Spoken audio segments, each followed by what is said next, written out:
गांव की सुबह हमेशा की तरह शांत थी, लेकिन उस दिन की हवा में कुछ अलग था। मिट्टी की खुशबू, दूर से आती बैलों की घंटियों की आवाज और छोटे छोटे घरों के बीच फैली जिंदगी, सब कुछ सामान्य दिख रहा था। लेकिन इसी साधारण से सुबह में एक ऐसी कहानी जन्म लेने वाली थी जो आने वाले समय में पूरे देश को हिलाकर रख देगी। 10 अगस्त 1963 को उत्तर प्रदेश के एक छोटे से गाँव में एक बच्ची ने जन्म लिया। उसका नाम रखा गया फूलन देवी। परिवार गरीब थी, जाति मोहल्ला थी और समाज में उनकी कोई खास जगह नहीं थी। लेकिन इस बच्ची की आंखों में एक अलग सी चमक थी, जैसे वो दुनिया को अलग नजर से देखने वाली हो। फूलन का बचपन खेल कूद में नहीं बल्कि संघर्ष में बीता। जहां बाकी बच्चे मिट्टी में खेलते थे, वही फूलन छोटी उम्र से ही यह समझने लगी कि जिंदगी इतनी आसान नहीं है। उसके घर में अक्सर जमीन को लेकर झगड़े होते रहते हैं और पिता की थोड़ी की जमीन थी, लेकिन उस पर भी रिश्तेदार की नजर थी। एक दिन जब फूलन ने देखा कि उसके चाचा उनकी जमीन पर कब्जा कर रहे हैं, तो उन्हें बिना डरे उनका आरोप किया। उनकी छोटी उम्र में किसी लड़की की इस तरह खड़ा होना गांव वालों के लिए हैरानी की बात थी, लेकिन यही उसकी पहली लड़ाई थी अन्याय के खिलाफ। उसके एक कदम का नतीजा उसे भुगतना पड़ा। परिवार के अंदर ही उसे डांटा गया और मारा गया और यह समझाया गया कि लड़कियों को चुप रहना चाहिए। लेकिन फूलन के अंदर जो आग थी वो बुझने वाली नहीं थी। समय बीतता गया लेकिन हालात नहीं बदले। जब फूलन सिर्फ 11 साल की थी तब उसकी शादी एक ऐसे आदमी से कर दी गई जो उससे कई गुना बड़ा था। शादी उसके लिए एक नई जिंदगी नहीं बल्कि एक और कैद बन गई। उसका पति उसे समझने के बजाय उस पर अत्याचार करता था। दिन रात मारपीट, अपमान और दर्द, यही उसकी नई जिंदगी बन गई थी। कई बार उसने भागने की कोशिश की, लेकिन हर बार उसे पकड़कर वापस ले जाया जाता। उसे अपने साथ चंबल के बिहरों में ले गए, एक ऐसी जगह जहां कानून का कोई डर नहीं था और जहां हर फैसला बंदूक से होता था। हर यहाँ सिर्फ 2 चीजें चलती थी, डर और ताकत। शुरुआत में फूलन के लिए यह जगह किसी नरक से कम नहीं थी। गैंग के कुछ लोग उसके साथ बुरा व्यवहार करते थे, उसे कमजोर समझते थे, लेकिन वही उनकी मुलाकात एक ऐसे इंसान से हुई जिसने उसकी जिंदगी बदल दी। विक्रम मोहल्ला। विक्रम ने उसे पहली बार एक इंसान की तरह देखा। उसने फूलन को बचाया, उसे सम्मान दिया और उसे समझाया कि वो कमजोर नहीं है। धीरे धीरे फूलन ने खुद को बदलना शुरू किया। अब वो डरने वाली लड़की नहीं थी। विक्रम ने उसे बंदूक चलाना सिखाया, उसे सिखाया कि कैसे बिहरों में जिंदा रहना है, कैसे दुश्मनों का सामना करना है और कैसे अपने डर को खत्म करना है। हर दिन के साथ फूलन मजबूत होती जाती रही। उनकी आंखों में अब डर नहीं बल्कि आत्मविश्वास दिखाई देता था। लेकिन जिंदगी ने उसके लिए अभी और मुश्किलें संभाल रखी थी। गैंग के अंदर ही दुश्मनी बढ़ने लगी थी। कुछ लोग विक्रम से जलते थे और उन्हें फूलन का सबसे करीब होना पसंद नहीं था। एक दिन जब सब सामान्य लग रहा था और ये अचानक हमला हुआ। गोलियों की आवाज गूंजी और कुछ ही पलों में सब कुछ खत्म हो गया। विक्रम मोहल्ला को गोली मार दी गई। फूलन की आंखों के सामने उसका सहारा छीन लिया। उस पर कुछ टूट गया और कुछ नया जन्म भी ले लिया और वो वही फूलन नहीं रही थी। उनकी आंखों में आंसू नहीं थे, सिर्फ बदले की आग थी और इसी आग ने जन्म लिया एक नई कहानी को, एक ऐसी कहानी जो आने वाले समय में पूरे देश को हिला देने वाली थी। वीरों की रात उस दिन कुछ ज्यादा ही भारी थी। हवा में अजीब सी खामोशी थी, जैसे चंबल किसी तूफान के आने का इंतजार कर रहा हो। लेकिन उस खामोशी के भीतर एक आग जल रही थी, एक ऐसी आग जो अब किसी भी कीमत पर बुझने वाली नहीं थी। फूलन देवी अब पहले जैसी नहीं रही थी। विक्रम की मौत ने उसे अंदर से तोड़ दिया था, लेकिन उसकी दर्द ने उसे पत्थर भी बना दिया था। उसकी आंखों में अब आंसू नहीं आते थे, बल्कि हर पल सिर्फ एक ही चीज दिखाई देती थी, बदला। विक्रम के मरने के बाद गैंग पूरी तरह टूट चुका था। जो लोग पहले साथ थे वही अब दुश्मन बन चुके थे, खासकर वो लोग जिन्होंने उस साजिश को अंजाम दिया। फूलन जानती थी कि अगर उसे जिंदा रहना है तो अब सिर्फ बचाव नहीं बल्कि हमला करना होगा। कुछ समय तक वह इधर उधर छिपती रही, हालात को समझती रही और सही मौके का इंतजार करती रही। लेकिन इस दौर उसके साथ जो हुआ, उसने कभी आत्मा तक को झकझोर दिया।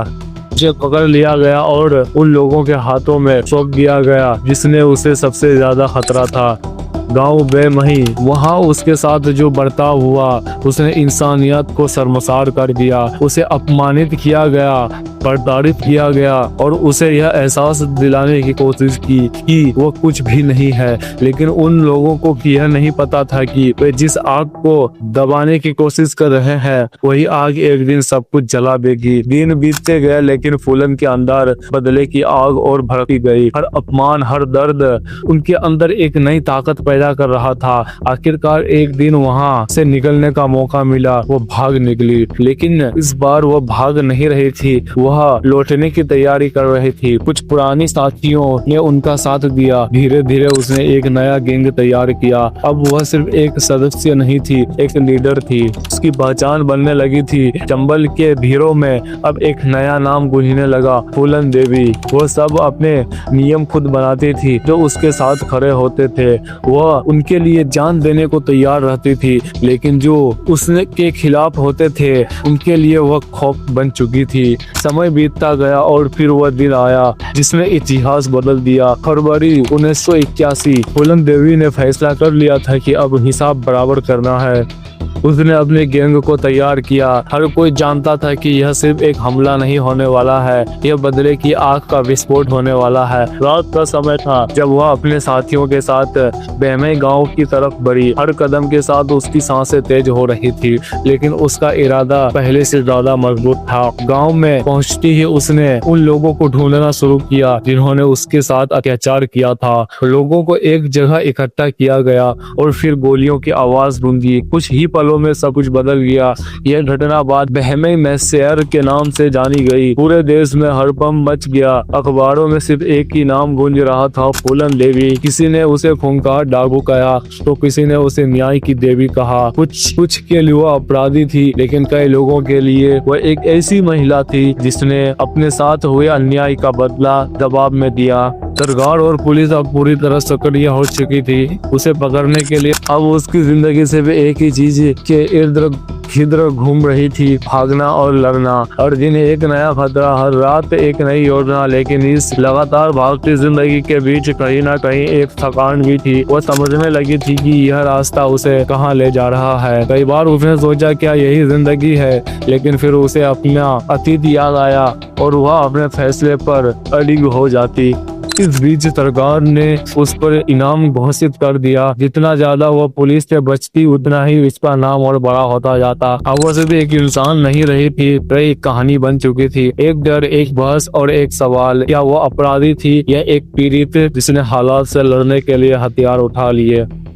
इस सवालों के जवाब हर किसी के पास अलग थे, लेकिन एक सच जानते थे, फूलन देवी अब सिर्फ एक नाम नहीं थी, वो एक तूफान बन चुकी थी और यह फूलन कभी थकने वाली नहीं था। हीरो में उसकी गूंज बढ़ती जा रही थी, लेकिन उसी के साथ एक और चीज करीब आ रही थी, अंत का एक नया मोड़। एक ऐसा मोड़ जहाँ उसे फैसला लेना था, लड़ते रहना है या सब कुछ छोड़ देना है। और यही फैसला उसकी जिंदगी को एक बार फिर से पूरी तरह बदलने वाला था। चंबल के भीड़ों में हवा अब पहले जैसी नहीं रही थी। हर तरफ सतर्कता थी, हर कदम पर खतरा था। पुलिस का दबाव लगातार बढ़ रहा था और अब हालात ऐसे हो चुके थे कि हर दिन जिंदा बचना ही एक जीत जैसा लग रहा था। फूलन देवी अब सिर्फ पुलिस से नहीं भाग रही थी, बल्कि अपने ही बचाए रास्ते से भी गुजर रही थी। सालों से चल रही इस भाग दौड़ ने उसे थका दिया था।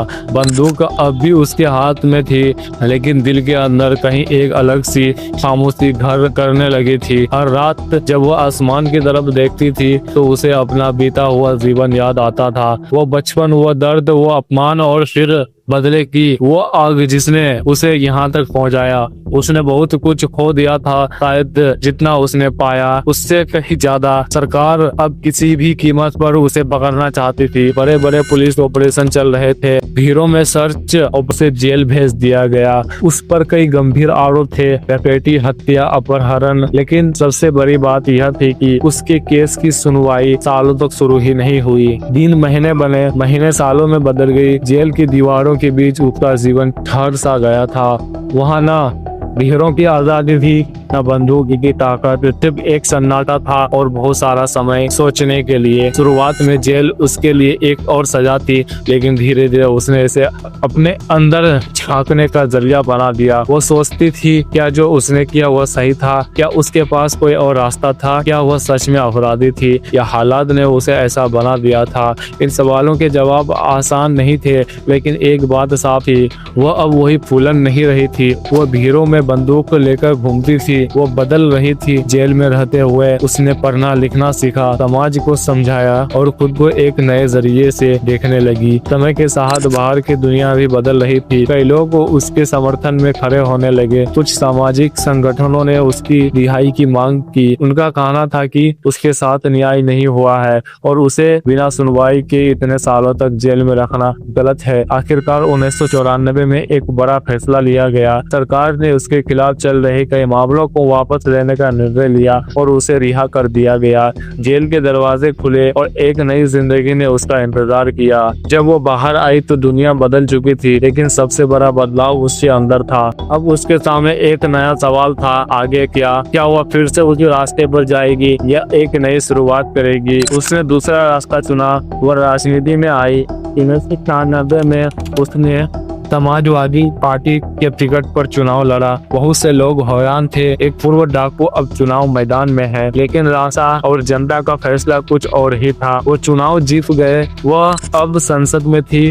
वही लड़की जिसे कभी समाज ने ठुकरा दिया था, अब उसी समाज की आवाज बनने जा रही थी।